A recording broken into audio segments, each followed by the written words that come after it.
la tarde aquí en Colombia y hoy, 22 de julio del 2021, estamos ya conectados aquí para ser parte de este proyecto de talleres de egresados para egresados de Uniandes y que esta vez preparamos junto a la Facultad de Medicina de Uniandes y a la Fundación Universitaria Juan N. Corpas. Es un gusto saludarlos, qué bueno que hayan apartado su tiempo en la agenda para estar hoy aquí con nosotros en esta conversación que proponemos. Les damos la bienvenida al panel Perspectivas del Talento Humano en Salud en un escenario post-pandemia en Colombia. Les doy la bienvenida a todas las personas que están conectadas con nosotros también por redes sociales. Mi nombre es Ana María Leaño, coordinadora de servicios para egresados en Uniandes, que pertenece a la Vicerrectoría de Desarrollo y Egresados y en donde trabajamos todo el tiempo para generar estrategias que nos permitan estar más cerca de nuestra comunidad. Antes de comenzar, quiero tomarme un momento para contarle a todas las personas, a nuestra audiencia que está conectada, que a lo largo de este panel y de esta conversación, ustedes pueden hacer sus preguntas, cualquier inquietud que tengan sobre el tema y que quieran que los panelistas contesten a través del chat o de la opción de preguntas y respuestas. Los invito a que nos tomemos un segundo para que miremos la parte inferior de nuestras pantallas en nuestra herramienta donde estamos conectados, que es Zoom, y ubiquemos el chat a un lado, al lado donde dice, para mí me sale participantes, no sé a ustedes qué opciones les salga, pero ahí abajito está el chat. Y hacia el lado derecho de la pantalla encuentran la opción de preguntas y respuestas. Allí también pueden hacer sus preguntas y respuestas y entrar y leerlas y votar por las más importantes que consideren ustedes también. Bueno, ubicando como esos dos espacios de participación que están habilitados para ustedes, quiero darle paso y presentar hoy a nuestra moderadora. Ella es María Luisa Latorre, profesora de la Universidad Juan N. Corpas. Agradecerle por aceptar esta invitación, por estar hoy aquí con nosotros y dejarla para que nos presente a nuestros panelistas y entrar en la conversación que nos compete hoy, que son las perspectivas del talento humano, luego de esta pandemia y de esto que aún no hemos terminado de vivir, pero que estamos ahí pedaleando. Bienvenida, María Luisa, y muchas gracias por estar aquí con nosotros. Ay, no, Ana María, a ti muchísimas gracias por la invitación. Como les comentaba Ana María, pues nosotros tenemos desde Salud Pública de los Andes y Salud Pública de la Corpas un convenio y hemos trabajado muy rico en conjunto y entonces mil gracias por esta invitación porque van a ustedes también a escuchar una perspectiva desde la Corpas en el tema de talento humano en salud, que espero les guste muchísimo. Entonces, Ana María, pues vamos a arrancar. En primer lugar, tendremos dos panelistas, dos conferencistas, el doctor Luis Carlos Ortiz y la doctora Carolina Lamus, y posteriormente tendremos unos comentarios, como está en la agenda, que yo les iré dando la palabra. Entonces, en primer lugar, comenzamos con el doctor Luis Carlos Ortiz. El doctor Luis Carlos Ortiz es director ejecutivo de la Asociación Colombiana de Facultades de Medicina ASCOFAME. Es administrador público, magíster en análisis de problemas económicos, políticos e internacionales y experto en temas de liderazgo, formación, ejercicio y gestión de recursos humanos en salud. Fue director de talento humano del Ministerio de Salud durante 10 años. Contribuyó al fortalecimiento de los espacios y canales de comunicación, concertación y coordinación con universidades, hospitales universitarios, sociedades científicas, colegios profesionales, organizaciones gremiales, instituciones de salud, organismos internacionales, ministerios y otras entidades oficiales y privadas. Luis Carlos, qué gusto tenerte hoy aquí con nosotros. Bienvenidísimo. Tienes 20 minutos, Luis Carlos. Cuando vayas en el minuto 19 yo te aviso. Gracias, María Elisa. Un saludo para todos los compañeros del panel. Gracias a la Universidad de los Andes, a la Juan N. Corpas por esta invitación. Y bueno, arrancamos. Creo que tengo ya permiso para compartir pantalla. Por favor, ya me confirman si pueden observar la presentación. Sí, Luis Carlos, perfecto. Ya está en modo presentación. Bien, entonces vamos a arrancar de manera rápida, pero haciendo énfasis como en los temas de mayor interés sobre esta charla acerca de la oferta de educación médica en el país y sus implicaciones en la empleabilidad de los futuros médicos. Algunos elementos introductorios es que cuando uno revisa el concepto sobre empleabilidad, se hace mucha referencia como a una condición, a una característica de las personas, de los trabajadores, sobre las competencias y las cualificaciones que tienen ellos para conseguir un trabajo, un empleo, conservarlo, después retirarse y poder volver a vincularse. De alguna forma es un concepto que hoy vamos a transformar, vamos a cambiarlo un poco justamente por la expectativa que hay sobre este conversatorio y lo que vamos a hablar es efectivamente sobre esas capacidades, competencias y cualificaciones individuales, pero considerando que esas personas hacen parte de un colectivo, que es el colectivo médico, que se forma en las instituciones de educación superior, en las facultades de medicina, en lo que podemos llamar la oferta educativa que hay en el país para la formación de los médicos del futuro. Y esa oferta educativa se enmarca en un entorno de país donde está también insertado el Sistema General de Seguridad Social en salud, donde es clave la asignación de los recursos que tenga ese sistema de salud, justamente que da la posibilidad a tener una mayor o menor vinculación con una mayor o menor asignación salarial a todos quienes trabajan en ese sistema, empezando por los profesionales médicos, y eso también tiene mucho que ver con el modelo de atención que esté adoptado por ese sistema de salud. Y obviamente todo esto se enmarca en un mercado global donde los flujos migratorios, tanto de entrada como salida de profesionales, van a tener un impacto sobre ese tema de la empleabilidad, digamos, bajo este concepto ampliado que estamos hablando.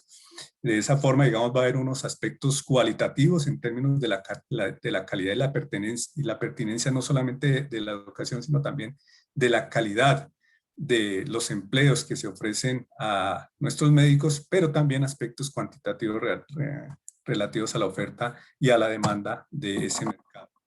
Siempre, desde hace muchos años, me ha gustado presentar, digamos, este diagrama sobre la perspectiva que se debe tener acerca de los análisis que se hagan sobre el talento humano en salud, donde estas tres dimensiones siempre están interactuando, siempre se van a estar afectando la dimensión de educación, la dimensión de los servicios de salud y la dimensión laboral. No podemos analizar una de ellas por aparte sin tener en cuenta las implicaciones que tienen las otras dos. Hay unas intersecciones, pero obviamente esto está muy sintético. Esto la verdad es que es mucho más complejo, pero digamos para efectos de esta presentación, digamos que la empleabilidad está en el centro de la interacción de esas tres dimensiones, como ya lo vamos a ver más adelante. Obviamente hay muchos factores que impactan la empleabilidad de los médicos. Por supuesto, la oferta educativa está relacionada con el número de programas, los cursos, las matrículas, el número de egresados, cómo evoluciona esto a nivel histórico, cuáles son las perspectivas a futuro, los perfiles y las competencias de los egresados, si realmente estamos formando médicos que correspondan a las necesidades del país, regiones, o hay otra perspectiva distinta. Y por supuesto los diferenciales de calidad y de la pertinencia de los mismos programas que se ofrecen hoy en el país. Todos sabemos que hay preferencias de ciertas instituciones de salud por los egresados de ciertas facultades del país, de ciertas regiones, mientras que otros presentan, digamos, mayores dificultades para hacer su inserción laboral. La demanda de los médicos, que tiene que ver, por un lado, de la densidad de talento humano que existe en un país, que existe en sus regiones, en sus zonas. La pregunta de cuántos médicos debería haber por habitante, y obviamente eso también hay que enlazarlo con la capacidad de absorción de la oferta de profesionales.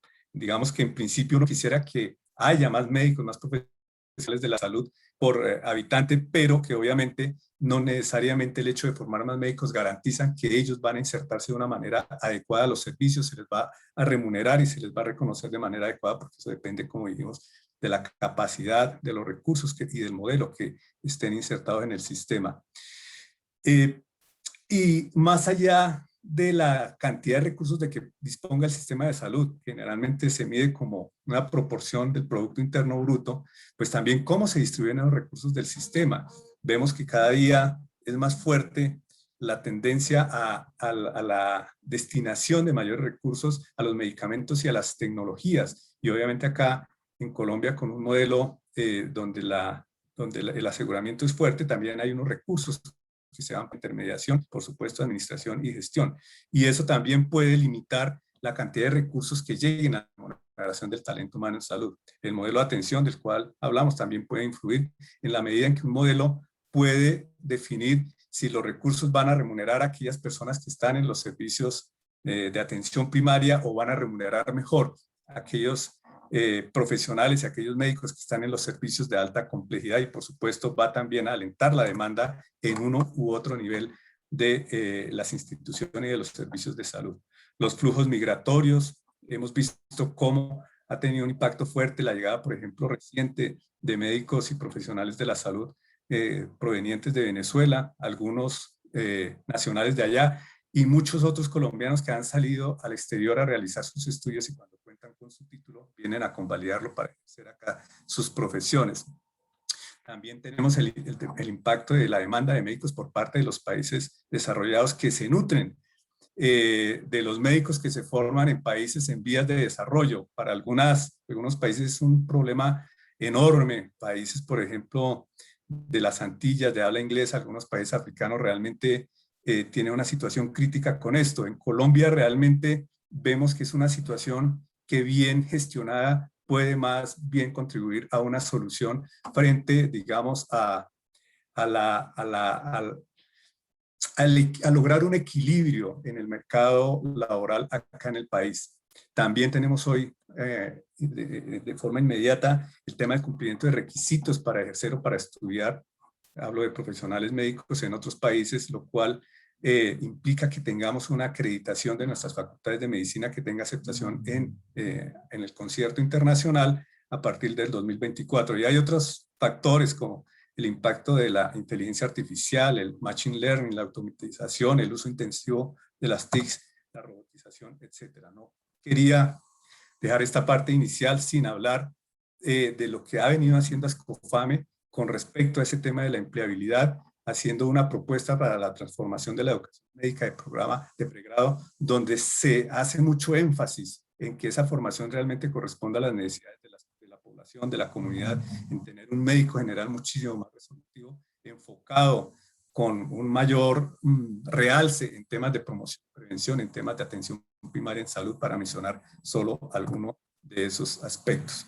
Y esta es una gráfica sobre el probable impacto que en un futuro también pueden tener las tecnologías y la automatización, donde se habla de que en materia de atención médica y asistencia social, hasta un 36% de las actividades que hacen los trabajadores que trabajan en estos servicios puede llegar a automatizarse, lo cual también tendría un impacto, digamos, en ese concepto amplio de empleabilidad que estamos manejando.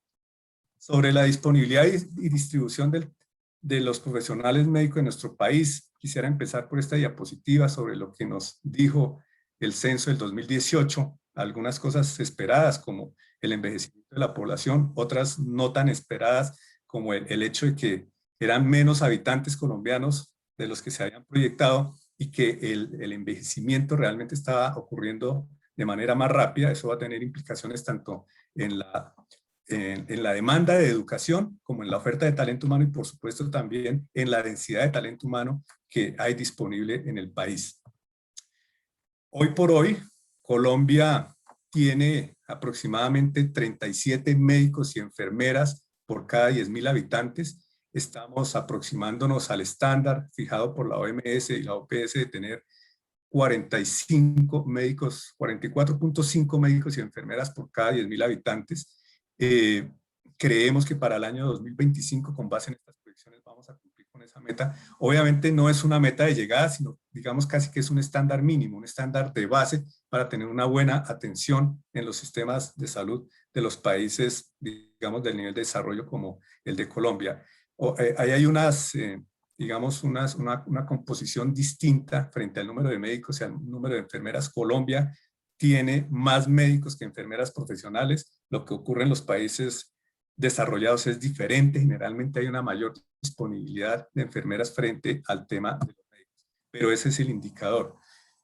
Cuando nos comparamos frente al número de médicos por habitante, en esta gráfica nos muestra los países de la OCDE, nosotros nos encontramos, digamos, como en la parte inferior. Esta es información del año 2017, cuando teníamos 2.1 médicos por cada 1.000 habitantes, lo que vale a decir 21 médicos por cada 10.000 habitantes, y el promedio para estos países estaba en 3.5 o 35 médicos por 10.000 habitantes. Luego todavía, según las comparaciones internacionales y sus estándares, hay mucho espacio para el crecimiento de la oferta de médicos en nuestro país, pero obviamente, insisto, también hay que tener en cuenta la capacidad del sistema, la disponibilidad de recursos para poder absorber de manera adecuada ese crecimiento en la oferta de profesionales de la medicina.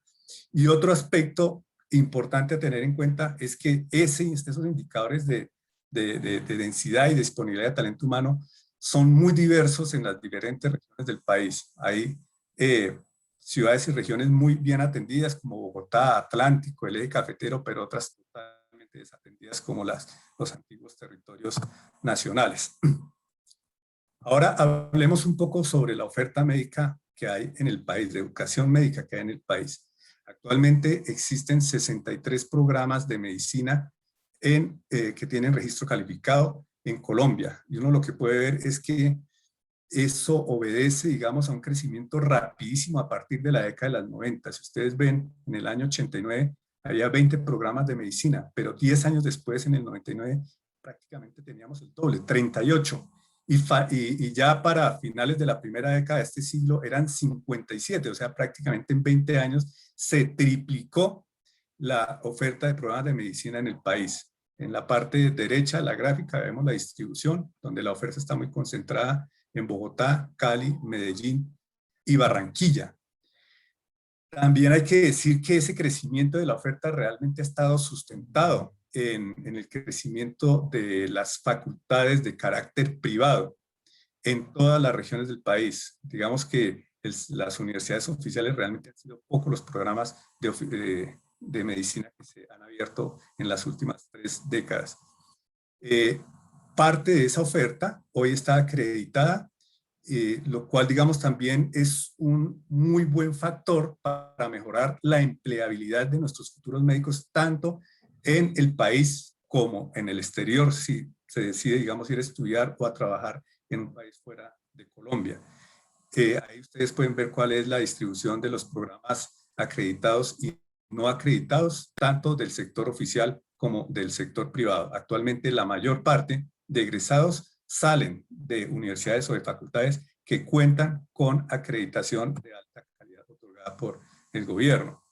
Y esta es una tabla que muestra la evolución de la matrícula y de los egresados del programa de medicina comparada con la evolución de los egresados de toda la oferta a nivel universitario del país, donde se puede ver que efectivamente la matrícula de medicina ha crecido muchísimo más rápido, de una manera más acelerada. En ese periodo analizado, la matrícula en medicina ha crecido un 25.7 frente a un 9.6 que han crecido todo el conjunto de programas profesionales. Si lo observamos por el lado de los egresados, también un crecimiento mucho menos fuerte, donde los egresados en medicina han crecido 48.9% frente a un 34.9% del conjunto de egresados de todos los programas profesionales.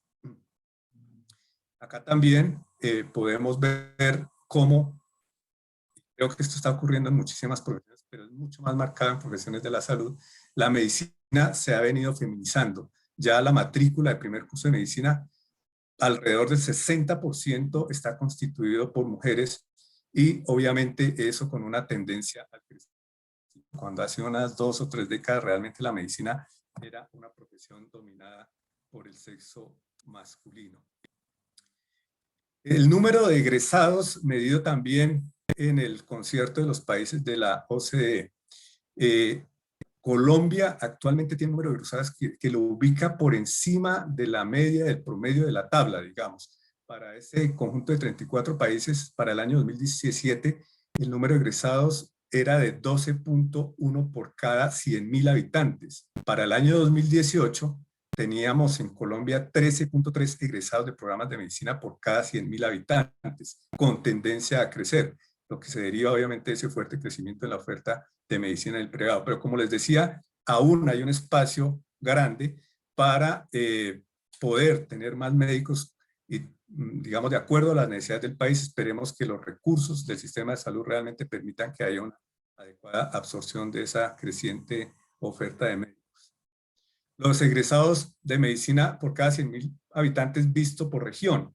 Vemos que la región norte, la región Caribe, es la que tiene un mayor número de egresados con respecto a sus habitantes. Después el centro del país, está Bogotá, y las que menos tienen egresados sería Antioquia y la región oriente, que es los Santanderes y suroccidente, con Cali a la cabeza. Digamos, también hay unas diferencias regionales importantes tener en cuenta para el tema de empleabilidad a nivel regional. Y estos son unos cuadros que hablan, digamos, del IBC, el ingreso base de cotización de medicina, comparada con ese mismo ingreso de los egresados de otros programas profesionales, donde se nota que efectivamente, digamos, hay una diferencia bastante significativa entre lo que recibe un médico recién egresado frente a otros profesionales que están en la misma condición. Obviamente que acá también hay que entender que la educación médica tiene unas exigencias en términos de dedicación, de tiempo, de inversión, que son también bastante diferentes de las que tienen otras profesiones, que son las que comparan acá. Igual, la tasa de cotización de los profesionales recién egresados es superior. ¿Esto qué implica? Que ese 92%, alrededor del 92% que se muestra ahí en las barras azules, corresponde a que de 100 nuevos egresados, 92% están cotizando aportes a la seguridad social, lo que indica que tienen alguna fuente de ingreso que les permite hacer esa cotización. O sea, permite deducir que hay un buen nivel de empleabilidad de los recién egresados de medicina, lo que efectivamente es mucho mejor frente a ese 75% que se observa en las demás profesiones que están analizadas en esta gráfica. Con respecto a las especializaciones médico-quirúrgicas, vemos que se ha venido aumentando la oferta.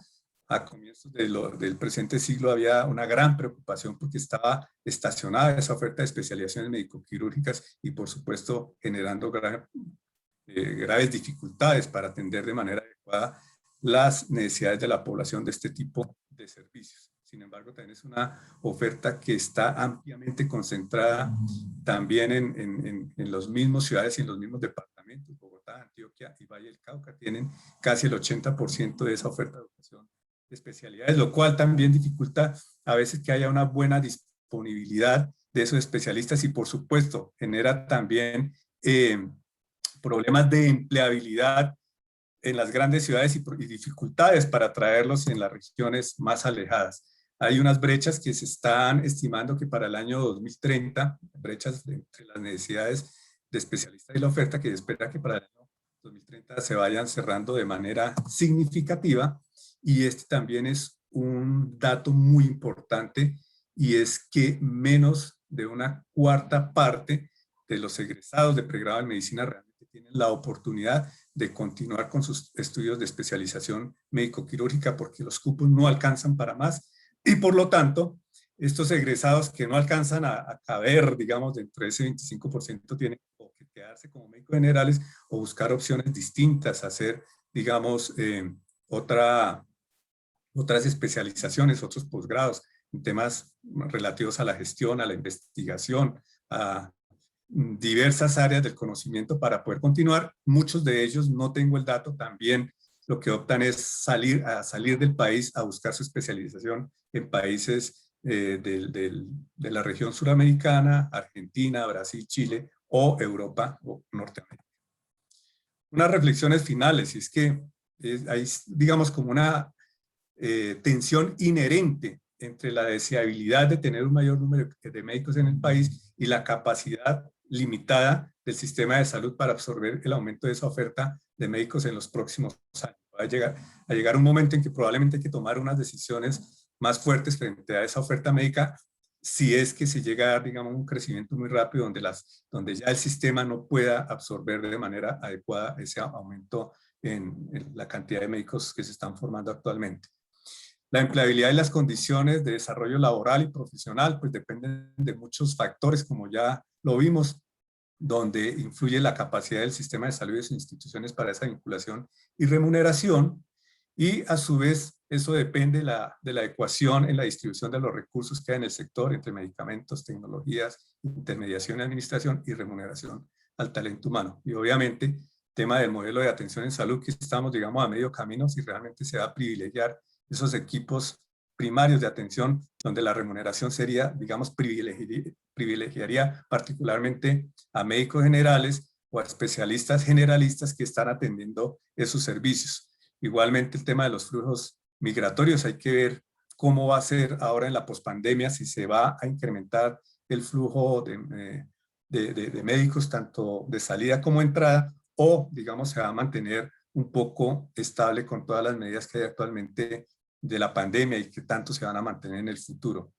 La calidad de la formación, insisto, es un factor clave, porque si tenemos médicos de buena calidad, digamos, cualquier exceso de oferta en nuestro país va a ser fácilmente absorbido por sistemas de salud de otros países. Y hay que hacer un seguimiento al impacto que tienen todas estas nuevas tecnologías y que pueden de alguna manera llegar a afectar la empleabilidad. Los análisis dicen que por lo menos a los profesionales de la medicina eso va a demorarse un poco. Es mucho más difícil reemplazar a un médico con máquinas, con procesos automatizados que a otros profesionales de otras áreas del conocimiento, pero de todas maneras eso va a ir llegando poco a poco. Les agradezco mucho su atención, entonces quedamos pendientes de la discusión. Gracias, muy amables. No, Luis Carlos, muchísimas gracias a ti. Perfecto de tiempo, muchas gracias. Y ¿No ahora, alcanzaste a darme el...? no, no, ya estabas en la última diapositiva, entonces perfecto. Ahora yo quisiera invitar a la doctora Carolina Lamus. La doctora Carolina Lamus nos va a contar sobre la empleabilidad y la experiencia que hemos tenido desde la Fundación Universitaria Juan N. Corpas. Yo creo que en estos temas de la pandemia todavía hay muchísimas cosas que no sabemos. Entonces, podemos mirar lo que teníamos y cómo va a ser los cambios en el futuro. Entre otras, Luis Carlos, porque tú hablabas del modelo de atención y del modelo de aseguramiento que tiene Colombia, y con la pandemia hemos visto grandes cambios en ese modelo. Entonces, bueno, María Carolina, bienvenida. María Carolina es bacterióloga de la Pontificia Universidad Javeriana y hizo un estudio en el INALDE. Está haciendo actualmente una maestría en innovación en la Fundación Universitaria del Área Andina. Es docente de la Escuela de Enfermería de la Corpas, profesora adjunta también en la Corpas, con amplia experiencia en dirección de laboratorios clínicos y en dirección de empresas del sector salud. Y actualmente está vinculada a la Corpas como asistente de rectoría con el cargo de dirigir el programa de egresados de la Corpas que se llama Programa Ecoegresados. Bienvenida, doctora María Carolina. Qué gusto tenerte con nosotros hoy. Bueno, gracias Merlu, gracias a todos, a la Universidad de los Andes, doctor Luis Carlos Ortiz, qué gusto estar aquí en este panel y a todos nuestros compañeros y asistentes. Bueno, les voy a hacer una pequeña presentación.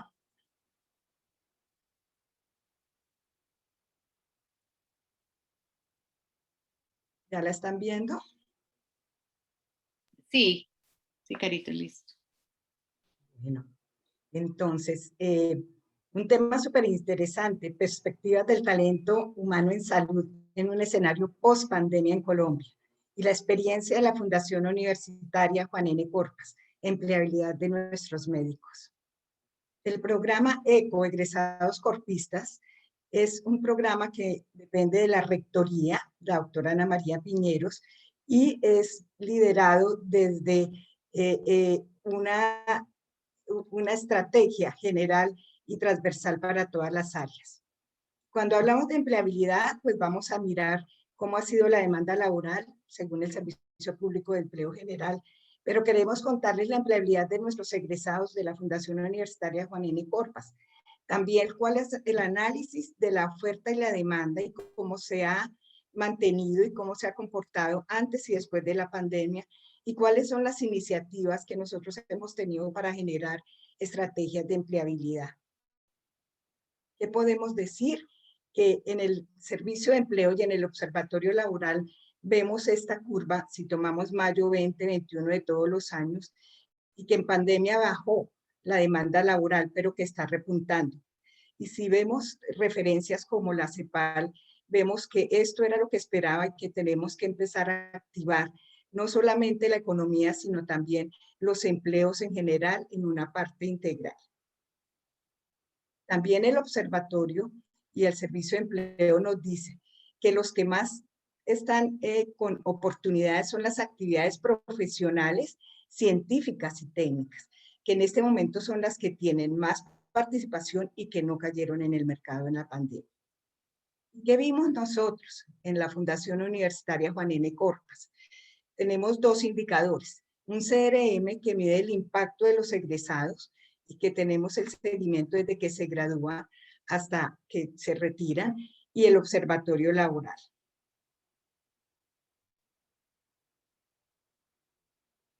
Podemos determinar que el 95% de nuestros egresados están hoy empleados en diferentes sectores y con diferentes cargos.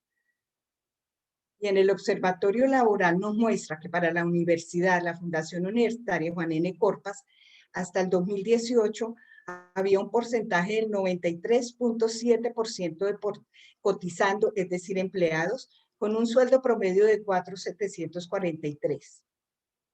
Para especialistas estaban cotizando el 100% y el promedio estaban entre 9 y 11 millones. Pero ¿esto qué nos lleva a concluir? Que cuando hay tanta demanda y tenemos un porcentaje 100% cotizando, entonces, ¿qué pasó con el recurso humano en salud en esta pandemia? Si todos en el 2018 ya tenían una empleabilidad, pues nos hizo falta, nos hace falta recurso humano en salud. También lo podemos ver en literatura como Universia, que maneja 1.400 universidades y dice la demanda de los médicos de la carrera es mucha y la empleabilidad y las tasas están casi en el 100%. Lo vemos en el Banco Mundial, que también hace esos estudios, y lo vemos en nuestro observatorio laboral. ¿Y qué movemos nosotros entonces nuestra demanda y nuestra oferta en nuestro portal de empleo? ¿Cómo se ha portado este año? Cada vez más empresas nos buscan. Antes teníamos de 30 a 40 empresas que nos buscaban para tener nuestros egresados, y solamente en estos 4 meses ya tenemos 40 empresas registradas buscando nuestros egresados. ¿Y quiénes son? ¿En dónde son? El número de ofertas y las empresas que nos buscan están principalmente en Bogotá, Medellín, Cali, Bucaramanga. El tipo de contrato es indefinido, fijo, y las demandas, los que han podido ofertar, solamente son 6 personas. Los perfiles, miren la tendencia. Un nuevo perfil llegó a nuestro mundo y esta tendencia yo creo que va a seguir allí en la parte de medicina. Nos piden ahora médico para telemedicina y médico domiciliario. Claro, en la pandemia también urgencias, hospitalario general y las demás especialidades. Este es el resumen. Y nuestros aliados para empleabilidad, pues nosotros, las universidades, tenemos que hacer el seguimiento del impacto, de cómo son las condiciones laborales. Tenemos el Servicio Público de Empleo. Nosotros hacemos una interacción con Corpas Global, que es la parte que maneja internacionalización para ver las redes y cómo están en el exterior los egresados.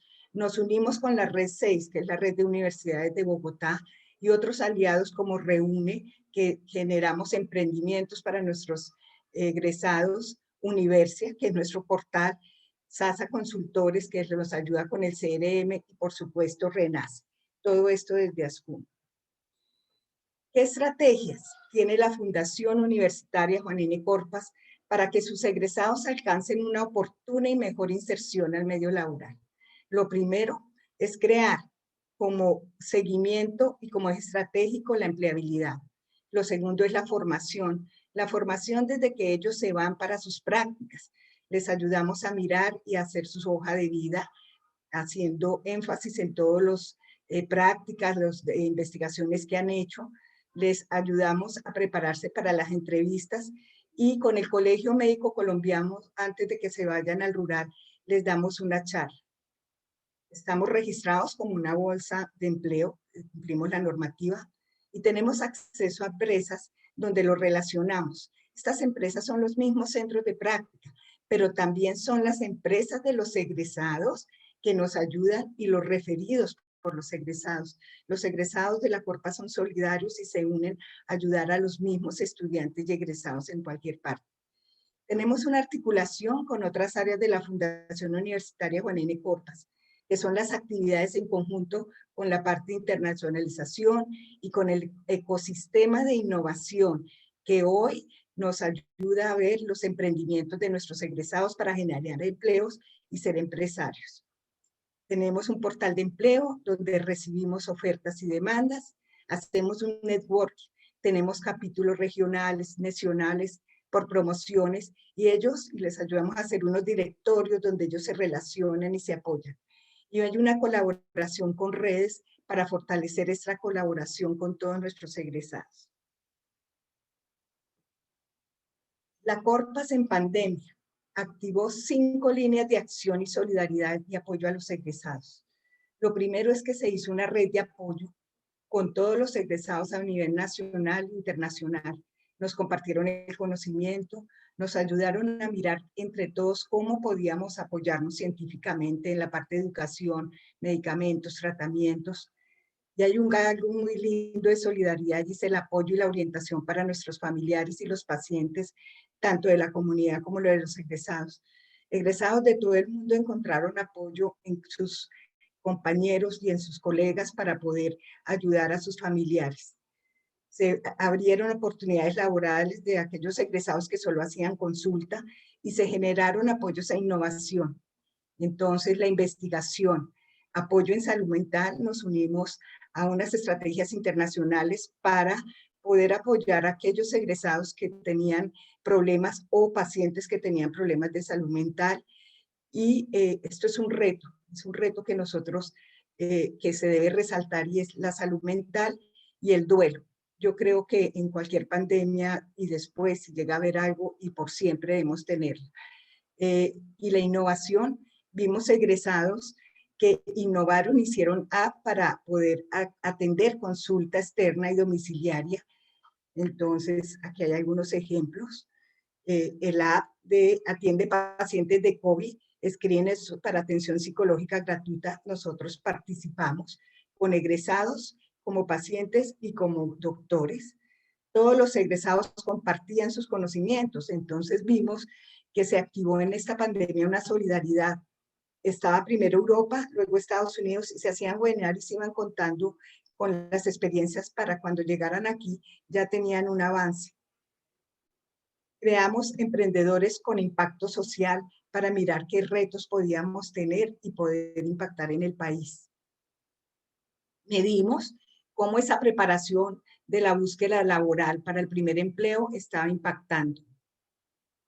Hicimos muchas conferencias y preparaciones de implicaciones éticas y cómo manejar el duelo, cómo manejar las relaciones humanas, cómo comunicarse con los pacientes, cómo transmitir este dolor. El doctor José María Maya Mejía, egresado de nosotros, y hoy un gran aliado, nos ayudó mucho en este tema. Todos nuestros egresados compartieron experiencias de cada una de las regiones, desde la parte nacional e internacional. Por ejemplo, Turbaco, Bolívar, los pueblos, todos los egresados empezaron a ayudar y a hacer telemedicina. Se crearon apps, hay unos nuevos retos post pandemia, yo creo que siguen. Hay unas apps de 5 egresados que los estamos ayudando ahorita en innovación. Nuestra doctora Claudia Marcela Rojas del dermatológico nos enseñó, nos compartió su conocimiento y en esta pandemia tuvo un premio. Resaltamos el premio de ella en cuanto a toda la tecnología que hizo a todo el mundo, a todos los lugares del país, con su telederma, que era la consulta dermatológica. Estos son mis aportes y lo que hace la Corpas, cómo se involucró y los grandes retos. Los retos para nosotros son la integralidad, la solidaridad, la tecnología, la innovación, la salud mental y el manejo del duelo. Muchas gracias. No, a ti, Carito, muchísimas gracias por habernos acompañado.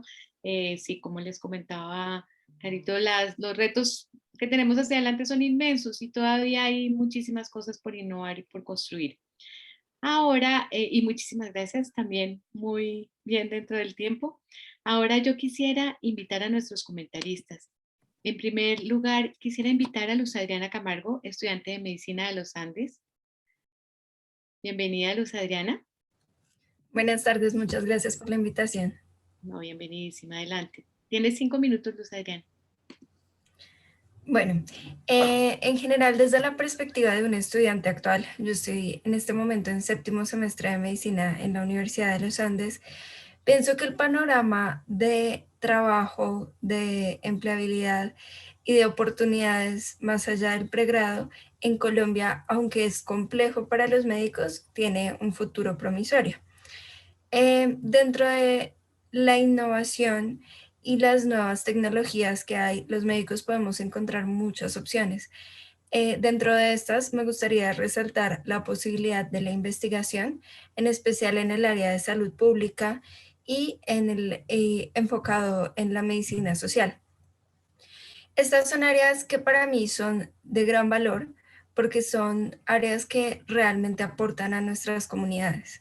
Desde el área de salud pública en la Universidad de los Andes, yo lidero el grupo de interés de los estudiantes, que ahora también se está convirtiendo en un semillero de investigación, y he podido ver cómo con charlas, con congresos, con certificados, las personas realmente se involucran con la educación médica y de allí pueden adquirir mayor experiencia que les aporta no solo para el ámbito profesional, sino también en el ámbito personal.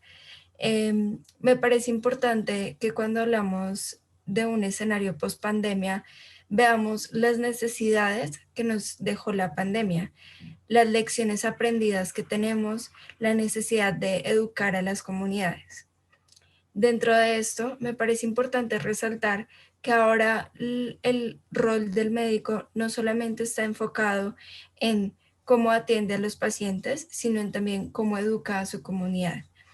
De allí es importante que desde la academia se empiece a fortalecer esta pedagogía que tienen los médicos como obligación desde su formación y hasta su práctica profesional. Finalmente, me gustaría mencionar que la investigación en esta era post-pandemia está floreciendo de maneras increíbles. Ahora no solo estamos viendo un poco más de inversión, sino también de más interés en investigar en estudios observacionales, en estudios de lecciones aprendidas, en estudios de todo lo que podemos aprender de qué nos dejó la pandemia, cómo mirar hacia el futuro y qué cambios podemos realizar desde la profesión médica, no solo como prestadores de salud, sino como personas que podemos aportar a nuestra sociedad más allá de la atención clínica. Muchas gracias. No, a ti muchísimas gracias, Luz Adriana. Y ahora quisiera invitar a Samuel Barbosa. Samuel, bienvenido. Samuel es médico de los Andes, magíster en salud pública de los Andes también, fue alumno mío y en este momento está haciendo residencia de pediatría. Qué rico tenerte con nosotros, Samuel. Adelante. Doctora, un gusto y el gusto es todo mío. Gracias por la invitación al doctor Luis Jorge de la Facultad de Medicina de la universidad y bueno, es un gusto poder compartir con ustedes el día de hoy. Hay varias cosas que me gustaría poder tocar, pero son 5 minutos. No quiero irrespetar el tiempo de todos los panelistas y empiezo diciendo es que la pandemia generó algo muy importante actualmente en nuestro sistema y es que volvió a recuperar un rol de preponderancia del talento humano en salud.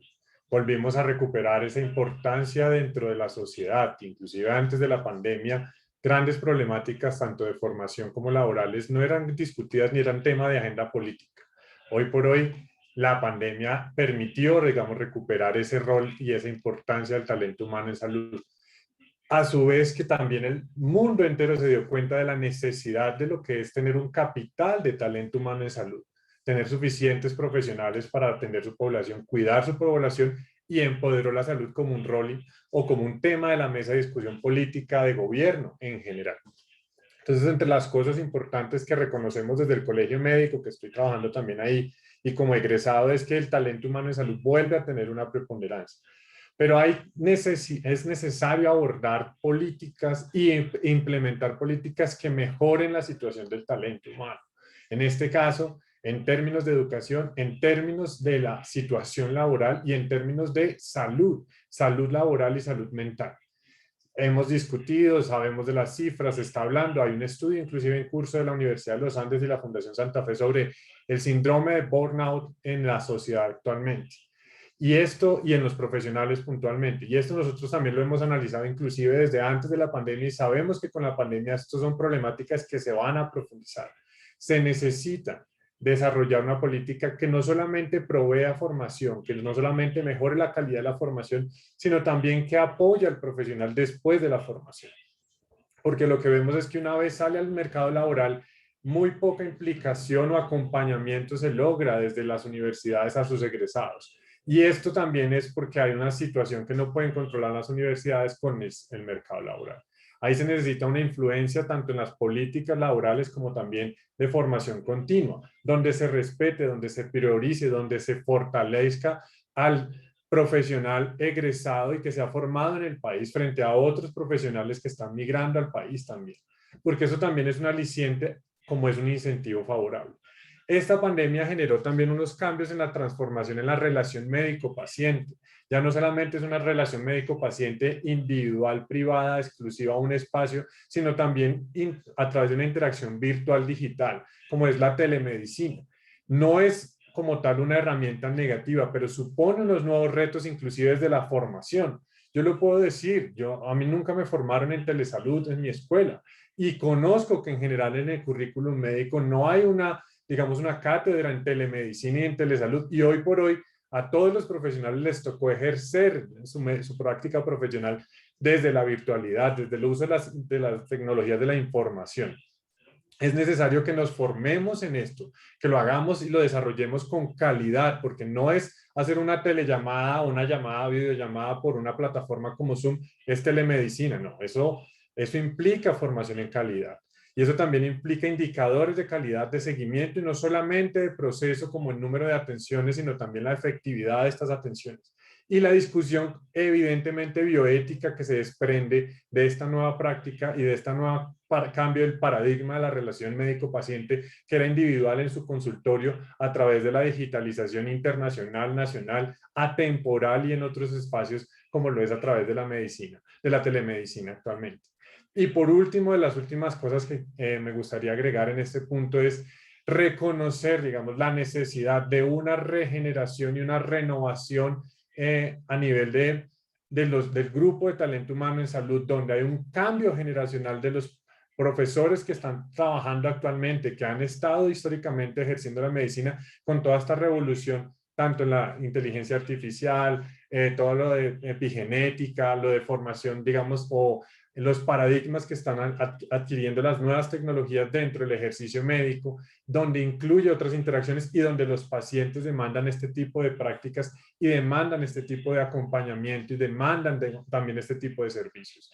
Son de las cosas que debemos abordar y que son necesarias para ese nuevo currículum, que son necesarias para los profesionales, ¿sí? No solamente un profesional formado como médico, sino formado con herramientas más allá de las comunicativas, sino también tecnológicas de análisis, de interacción y reconociendo los límites que eso requiere en el ejercicio y la práctica y los vacíos que se pueden presentar como las discusiones éticas que eso genera.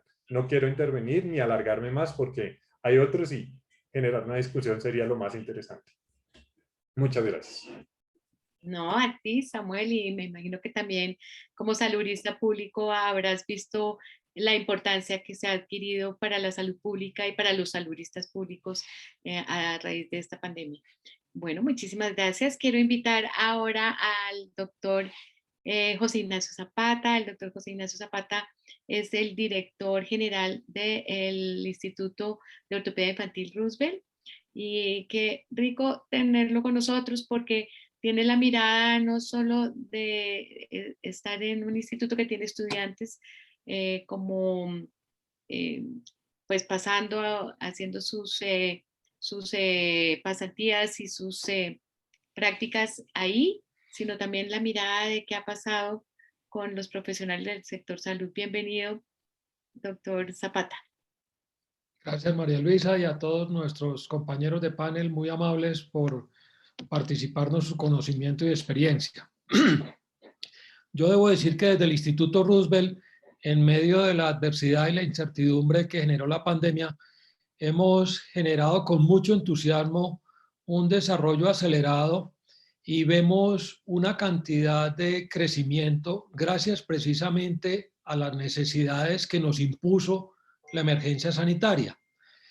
Nosotros nos hubiéramos gastado 20 años en aprender y cambiar la mentalidad de todos los actores del sector si no hubiéramos tenido esta oportunidad que generó la pandemia. Y voy a explicarme un poco en este sentido. Los usuarios, los pacientes, sus familias, antes no creían en la atención virtual, les costaba trabajo, les hacía mucha falta que uno como médico los tocara, estuviera con ellos. Eso cambió. Hoy en día, más de la mitad de nuestros usuarios quieren seguir siendo atendidos por telemedicina. Naturalmente, nosotros llevamos más de 6 años como centro de referencia en telemedicina, pero esto se catapultó en el último año y este semestre, primer semestre del 2021, ya llevamos un promedio de 65% de nuestros usuarios en las actividades ambulatorias que son atendidos a través de estas modalidades. Esto no lo hubiéramos logrado antes, con una salvedad, y es que en el caso de los niños, esa atención a distancia permite la participación en muchas ocasiones del núcleo familiar, no solamente de uno de los padres o la abuela o el hermano mayor, sino que están casi que en una actividad de familia donde se preserva naturalmente la privacidad del niño, pero de otra manera se permite a toda la familia interactuar particularmente con las enfermedades crónicas y ahí vemos un valor enorme. Adicionalmente a eso, los aseguradores también entendieron que estas atenciones a distancia lo que hacen es vender conocimiento y en ese orden de ideas tienen un valor que es igual a la actividad presencial, pero además al final del día el sistema tiene un ahorro inmenso también producto de evitar el desplazamiento particularmente de los usuarios que viven en zonas apartadas. Y ni qué decir del personal de salud. Yo tenía una cantidad de profesionales que no querían actuar a través de esta forma y esto ha abierto un campo de acción enorme. Entonces, lo que quiero decir es que el talento humano en salud, en todas sus profesiones, está en este momento con una oportunidad grande porque la pandemia nos ha enseñado a ser más equitativos. Ha puesto al alcance de más personas muchos más servicios. Ha generado la utilización del tiempo de manera más específica y esto ha liberado tiempos para estar en familia, a todos nosotros. Naturalmente hemos adquirido, yo digo, el don de la ubicuidad, porque en este momento estoy con ustedes y a las 8 de la noche estoy con una charla en Australia, por ejemplo, o en el Japón. Y ese don de la ubicuidad nos ha permitido compartir ratos en familia que no teníamos y no gastarnos tanto tiempo dentro de un carro, en un trancón en una ciudad como las nuestras. Adicionalmente a eso, la educación también se ha vuelto más participativa. Nosotros hemos multiplicado casi al doble las actividades educativas y los participantes, los que se exponen a estos eventos académicos, se ha vuelto menos costoso educar. Ya no tenemos que viajar tanto. Hay un elemento importante aquí en el talento humano y es cómo vamos a aprender a blindar esa calidez que nos caracteriza en el acto médico, en el acto de enfermería, cómo logramos garantizar esa humanización. Y eso también se puede hacer a través de esta pantalla. Ahora bien, un elemento que me parece crítico es el que tiene que ver con la acreditación de los puestos de trabajo y con los sistemas de contratación laboral. En esto también hemos aprendido y hay de ambas cosas. Eso de dignificar el trabajo no significa necesariamente un contrato laboral. Yo tengo más de la mitad de mis especialistas que no quieren contrato laboral porque quieren tiempos libres, quieren educarse, quieren hacer otras actividades. Entonces, yo lo que quiero decir es que hay enormes oportunidades para todo el talento humano. Estamos ávidos de educarlos y eso es lo que vamos a hacer de aquí en adelante, aprovechar todo este conocimiento, ni un paso atrás. Hemos crecido mucho y tenemos que capitalizar todo este aprendizaje. Muchas gracias. Doctor Zapata, muchísimas gracias. Sí, qué rico escuchar de verdad como esa parte positiva que podemos sacar de todo esto tan duro que hemos vivido en este año y medio últimos. Y quiero invitar a Luis Jorge Hernández, el doctor Luis Jorge Hernández, saludista público, y que hemos hecho una alianza increíble con las dos universidades que creo que es beneficioso no solo para las dos universidades, sino para otras universidades de Colombia y del mundo. Y quisiera que nos hablaras, Luis Jorge, de tu opinión sobre el tema. Gracias, profesora María Luisa. Cordial saludo a todos los panelistas, al profesor Zapata del Instituto Roosevelt, al doctor Luis Carlos, a mi colega Samuel Barbosa, a nuestra preciada estudiante Luz Adriana Camargo, a las profesoras de la Universidad Corpas que están haciendo tan interesante actividad que nos interesaba conocer de empleabilidad, que es una gran iniciativa.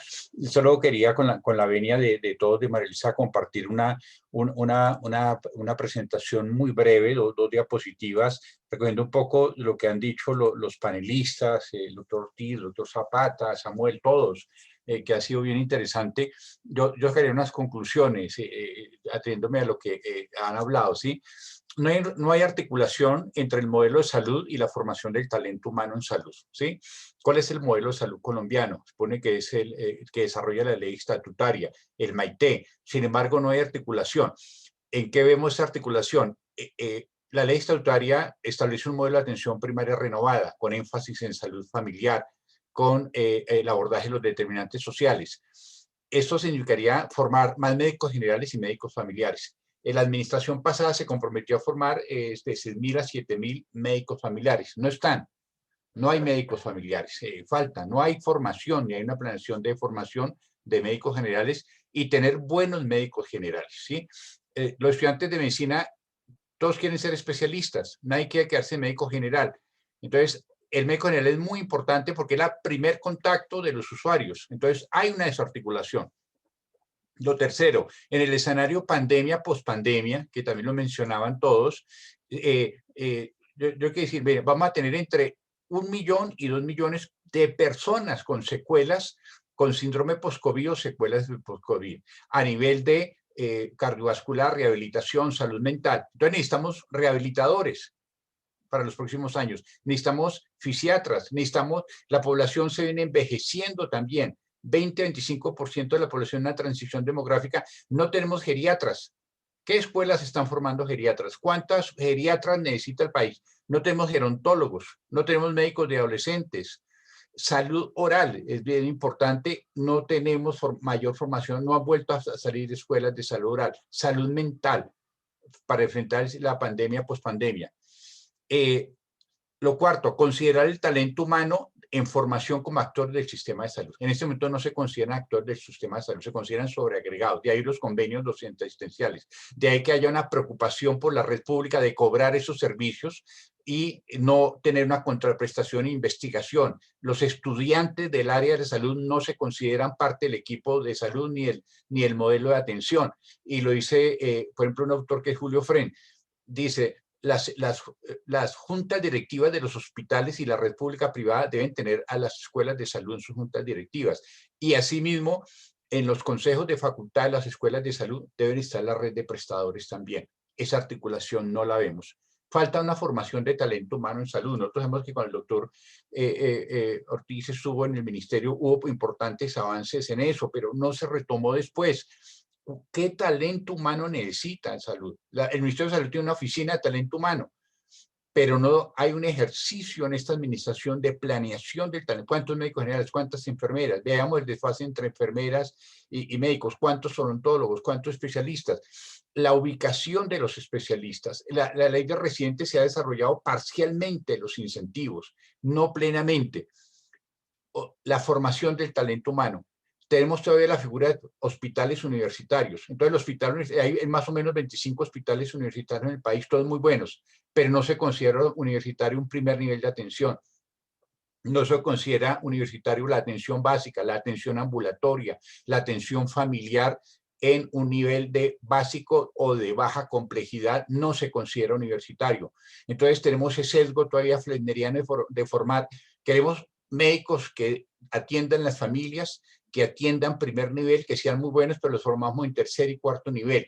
Entonces hay un gran desfase. Entonces me parece que este tipo de foros, este tipo de eventos, con lo que han dicho estos distinguidos y distinguidas panelistas, dan luces hacia dónde orientar esa deuda que tenemos con la formación del talento humano en salud en Colombia. Gracias, profesora María Luisa. No, a ti, Luis Jorge, y creo que hay unos temas interesantes tanto en el chat como en las preguntas. Y hay un tema en el que no ha habido un consenso en las presentaciones de hoy, y es si se necesitan más médicos. Bueno, enfermeras, sabemos que se necesitan más enfermeras, pero si se necesitan más médicos o si va a haber una sobresaturación. Porque el doctor Luis Carlos incluso nos comentaba eso, ¿no? Si el sistema va a ser capaz de absorber todo este montón de profesionales de salud o de médicos que van a graduarse en los próximos años, o si va a haber una sobresaturación, mientras que la doctora Carolina precisamente nos decía cómo hay esa más bien sensación de que hacen falta médicos. Yo quería preguntarles su opinión, no sé, Luis Jorge, el doctor Zapata, ¿qué opinan? ¿Hay muchos médicos? ¿Faltan médicos? Profesor Zapata. Gracias.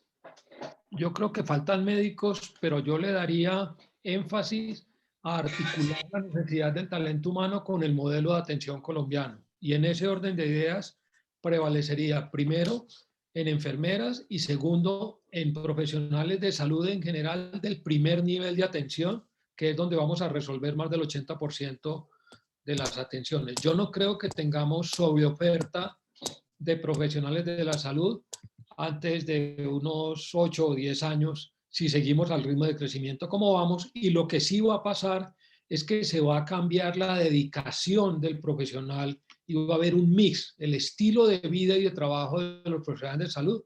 Estoy seguro que va a cambiar gradualmente y eso le va a abrir la puerta a nuevos puestos de trabajo.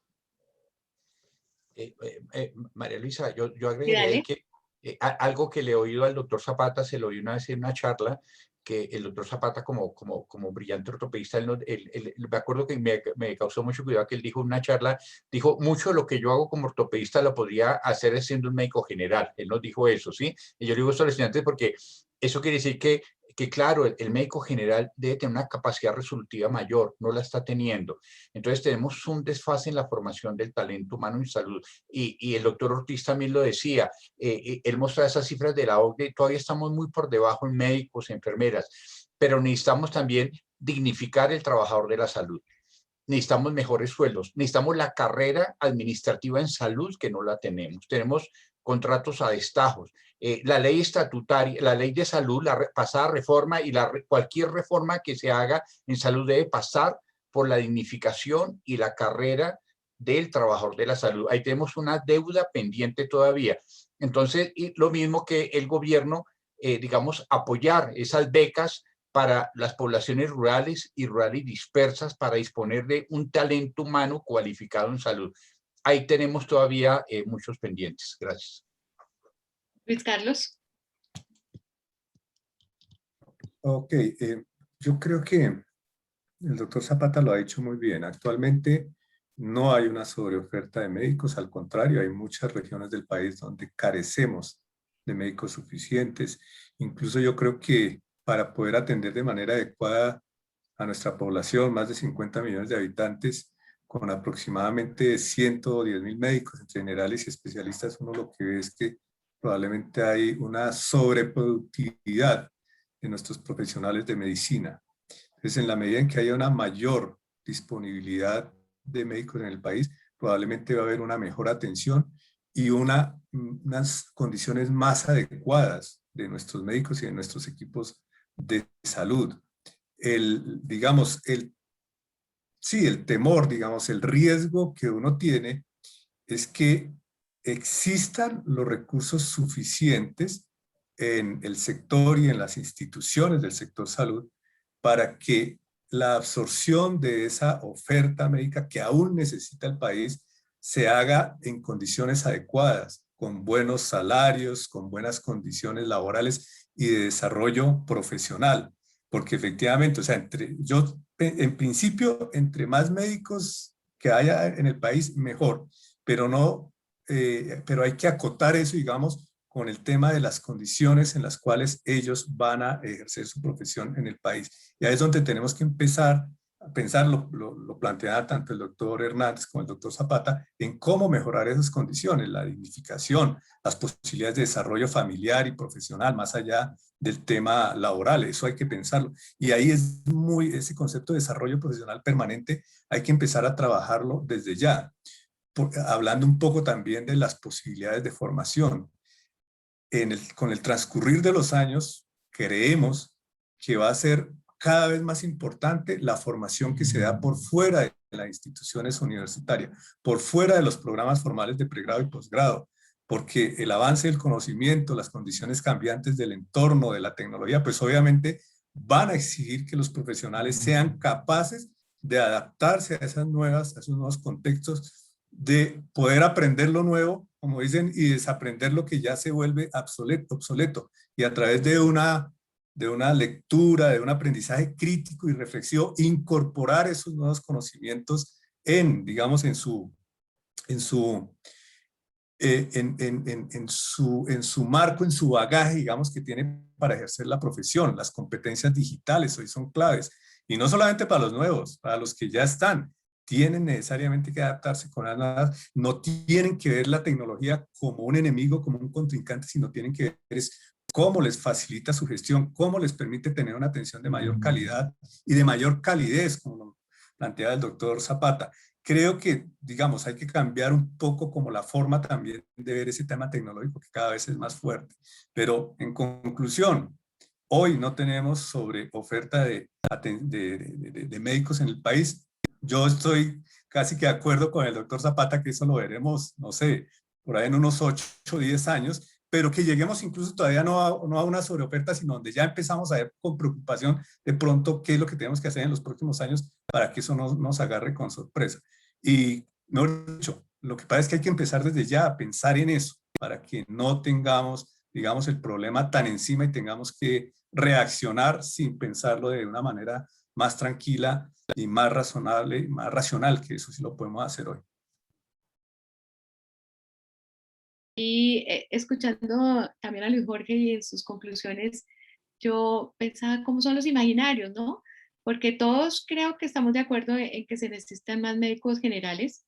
Es un país de 1.121 municipios, de los cuales el 90% son categoría 6, o sea, son pobres y chiquitos, pero normalmente cuando tenemos un familiar o un amigo que está estudiando medicina, le preguntamos que en qué se va a especializar. Como la pregunta que le lanzamos, y bueno, ¿y en qué se quiere especializar? Y fíjense que es un imaginario que es absolutamente común, ¿no? Necesitamos el médico general, pero si ustedes miran sus estudiantes, tanto de los Andes como de la Corpas, que están en último semestre de medicina, ya todos están pensando como, ¿y después en qué me voy a especializar, no? Y Luis Jorge mostraba en la pospandemia la urgencia de geriatras, de fisiatras, de especialistas.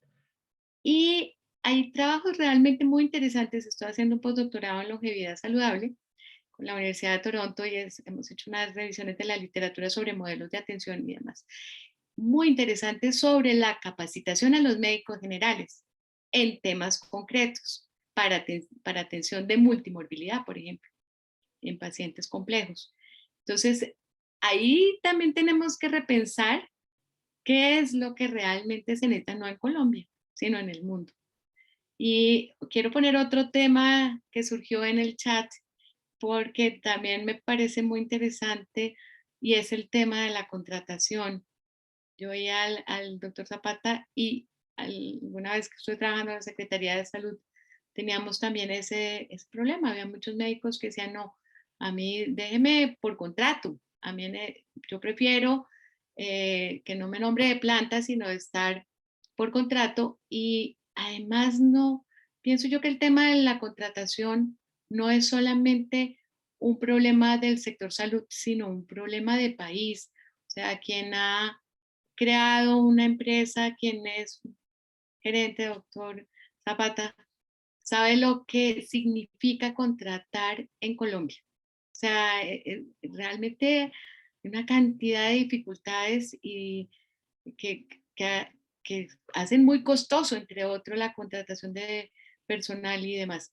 Entonces, yo sí quiero también escucharlos un poquito en ese tema de los contratos, y si es un mal específico del sector salud o si tiene mucho que ver también con el resto de la contratación del país. Digamos que muchas de las entidades públicas, ministerios, secretarías, no solo de salud, sino de otras, tienen un montón de contratistas. No solamente tienen un personal de planta y un montón de contratistas, pero no es, en mi opinión, solamente el tema de salud. Ustedes, ¿cómo verían el tema de la contratación? Y pensando en lo que nos han escrito en el chat. No sé, doctor Zapata, si nos quieras comentar algo al respecto. Sí, yo quiero insistir en un concepto, y es que la dignidad en la modalidad de contratación debe nacer del consenso entre el empleador y el empleado. Me explico, si yo dentro de mi estilo de vida, dentro de mi modelo de atención como profesional de la salud, me ajusto más a un contrato por honorarios, eso es digno para mí.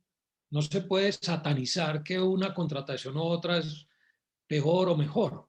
Y eso es bien importante. Lo segundo que es clave de entender es que Luis Carlos lo acaba de decir, lo importante es saber si existen los recursos para remunerar adecuadamente al profesional de la salud, independientemente de la modalidad de contratación. Me explico, yo soy un convencido que en muchos cargos uno no debe tener ni límites de días de vacaciones, ni jornada laboral sujeta a 42 o 48 horas. Yo lo digo por muchos profesionales, yo lo aprendí de una lectura y una discusión con el señor Bronson de Virgin, que es el estilo Virgin. Ellos allá no tienen un límite de vacaciones. El día que tú sientas que necesitas, así lo haces. Pero eso está sujeto a una modalidad de contratación y a una productividad que permita que el sistema tenga con qué pagarlo. Yo no me quiero extender en esto, pero quiero ser muy insistente en que un contrato laboral con vacaciones, cesantías para fiscales, es la mejor forma, porque eso es lo que se ha pensado y durante la pandemia se ha discutido mucho eso, y esa no es la realidad. El ideal es el consenso que nace entre el empleado y el empleador de cuál es la modalidad de vinculación que mejor compensa mi estilo de vida y de trabajo profesional. Gracias. No, muchísimas gracias, doctor Zapata. No sé si algún otro de los panelistas, la doctora Carolina, Luis Carlos, quieran comentar algo. Jorge. Yo voy muy en línea con lo que dice el doctor Zapata, en el sentido de que, digamos, las modalidades de contratación, todas tienen, digamos, unas características y unas especificidades que ayudarían mucho si se utilizaran bien. El problema acá no ha sido el uso, sino el abuso de esas modalidades de contratación. Cuando se usan, digamos, no para mejorar las condiciones de los servicios, las condiciones de los trabajadores, los profesionales y la atención al paciente, sino para tener, digamos, unos ahorros que muchas veces ni siquiera son ahorros, sino es para tener, digamos, unos márgenes de recursos para dedicar a otras actividades que no necesariamente son las más importantes para la atención en salud o para las mismas instituciones de salud. Entonces, ese ha sido el gran problema del sector y de otros sectores utilizar de manera inadecuada, abusiva e irregular unas modalidades de vinculación que pudieran servir mucho, digamos, para tener unas mejores condiciones en todo el sentido. Yo tuve en algún momento la oportunidad de ser subgerente de atención ambulatoria de una IPS que tenía presencia en 7 departamentos y, hombre, tuve la ingrata tarea de hacer el proceso de racionalización de la planta de contratistas, hablo de la planta entre comillas, y logramos una negociación con ellos y vincularlos por contratos, pero de una forma decente, donde realmente buscábamos tener el mejor o el mayor beneficio posible para nuestros empleados contratistas. Eso se manejó bien hasta donde nos fue posible, hasta donde ya hubo cambios y ya el manejo fue diferente, ya se dio un manejo totalmente inadecuado a la misma forma de vinculación, pero sí se puede hacer lo que dice el doctor Zapata, hacer un uso digno, un uso responsable de esas modalidades de contratación, pero estamos, digamos, en un ambiente donde no lo que ve es casi que cosas hasta criminales con el uso de esas modalidades de contratación, incluso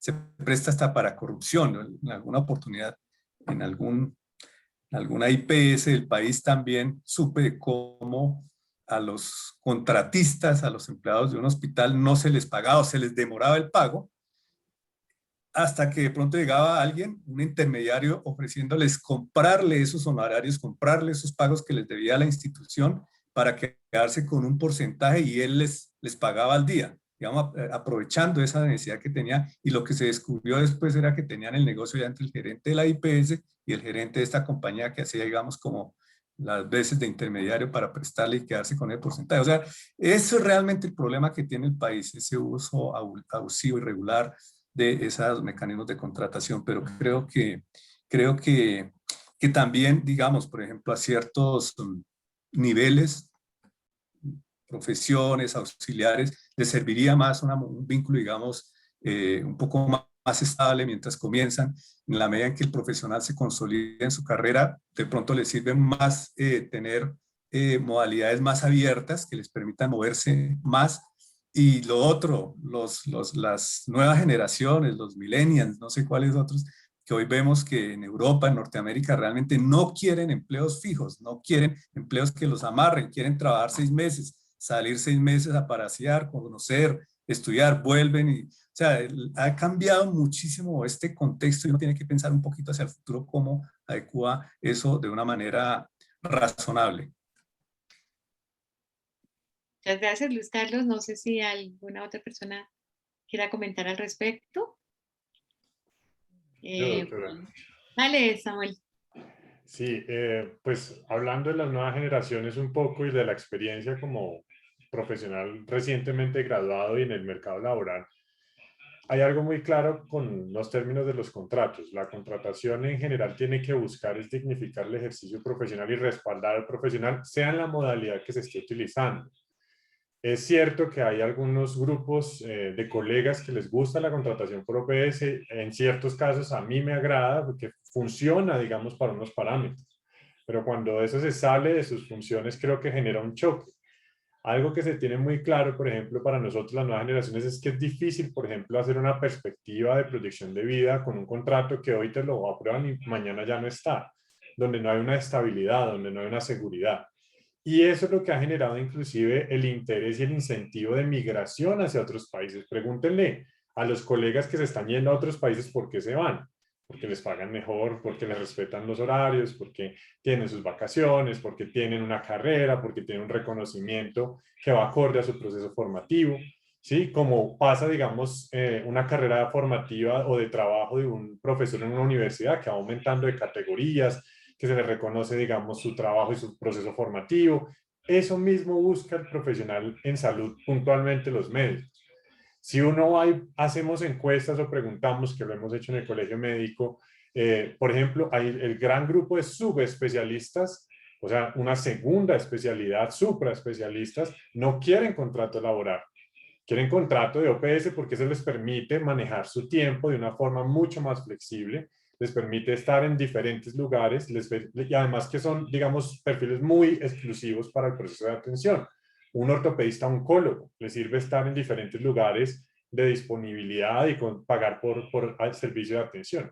Pero cuando hablamos con, por ejemplo, primeras especialidades o médicos generales, esa inseguridad laboral donde hoy estoy no estoy genera cambios y afecta la seguridad, y ellos sí muchas veces manifiestan su interés de un contrato donde haya una fija, o sea, como un acuerdo tácito que se sostenga y que permita su crecimiento profesional y proyectarse en ese sentido.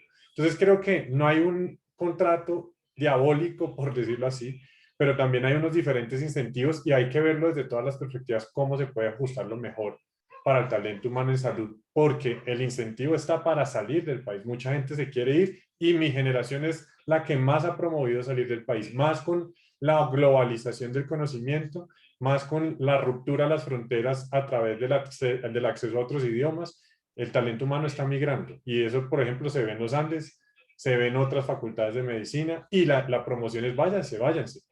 Hoy por hoy, como residente de pediatría, ya sé que en Irlanda reciben pediatras sin hacer homologación como lo harían en Estados Unidos, por ejemplo. Y el salario es totalmente diferente a lo que pagarían acá. Y eso genera ya conclusiones o preguntas sobre migración. Sí, vuelve y juega el tema de deberíamos tener un montón de médicos generales y de atención primaria de salud, pero queremos salir del país a especializarnos y a vivir en otra parte. Doctor Zapata. Quería resaltar un concepto y es el de la llamada estabilidad laboral. Yo he insistido a través de los años que la estabilidad laboral se la gana uno como empleado. No hay ninguna empresa, ningún hospital que se le ocurra prescindir de un buen profesional. Si yo soy un buen profesional, un buen colega, soy correcto con mis clientes, ¿cómo me van a prescindir? En cualquier modalidad de contrato, la estabilidad la da es el buen profesional, no que tenga tal o cual cláusula en lo que yo firmé con el empleador. Entonces, eso es clave también porque siempre les digo a mis funcionarios, usted tiene las llaves para entrar y salir de este hospital. Depende de usted permanecer aquí. Eso quiero resaltar.